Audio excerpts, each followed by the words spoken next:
Distanciel, présentiel, hybride. Cela fait 1 an que nous parlons du monde d'après. Cela fait 1 an que chacun a découvert le travail en distanciel. Vous-même, votre CODIR, vos équipes managériales, chacun de vos collaborateurs a dû prendre en compte cette nouvelle démarche de distance avec ses collaborateurs, ses collègues. Les outils nous ont permis de pallier à de nombreux défis.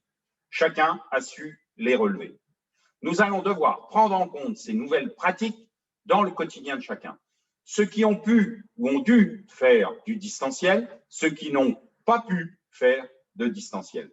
Chaque ministre nous pousse à développer cette démarche, pas une intervention concernant l'entreprise sans travail à distance.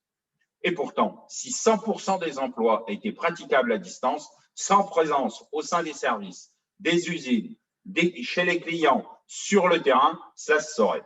Donc, une chose est plus que certaine. À minima, nos entreprises, votre entreprise sera collectivement en hybride.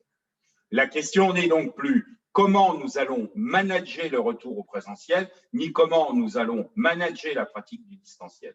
La question est comment allons-nous pratiquer et surtout manager la différence, manager l'hybride. Donc, par principe, toutes les fonctions, tous les services, toutes les filiales pratiqueront soit l'un, soit l'autre, soit les deux. Dans ce type de changement, le principal est de penser, préparer, travailler les relations interpersonnelles au sein et au nom de l'entreprise. Comment fait-on ou comment fait un opérateur au sein de vos usines quand l'un de ses référents managériels ou experts est en distanciel 2 à 3 jours par semaine? Non pas comment fait-il pour communiquer avec lui, mais comment perçoit-il cette pratique quand ils habitent à quelques kilomètres l'un de l'autre? Ou encore, comment, au sein d'un même service, chacun pourra ou devra choisir un rythme d'hybride? Est-ce personnalisable ou personnalisé à la charge de travail? Comment fait-on pour que cette démarche ne soit pas ressentie comme inéquitable et acceptable dans le respect des différences?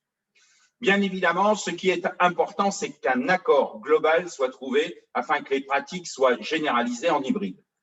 Chacun a compris que les deux pratiques vont se côtoyer demain et durablement. La question est donc managériale pour votre entreprise, vos filiales, chacun de vos sites. Créer un nouveau contexte de travail alliant présence et distance, tout en préservant les valeurs collectives qui font sens pour chacun des membres de vos équipes. Je ne dis pas que cela n'est pas possible. Je ne dis pas que certaines entreprises, dont probablement la vôtre, travaillent à distance depuis des lustres. Je dis que pour demain, certains de vos collaborateurs ont besoin de retrouver l'entreprise dans laquelle ils ont apprécié travailler, pour laquelle ils ont de la motivation, avec laquelle ils ont signé un contrat. Notre mission, votre mission, est de donner du sens aux prochaines étapes tout en préservant le microcosme qui est votre entreprise, vos services, vos filiales, chacun de vos sites, pour chacun de vos collaborateurs. Une fois de plus, pensons collectif pour chacun. Un monde de certitude dans un monde d'incertitude. À très bientôt sur le terrain, à votre disposition.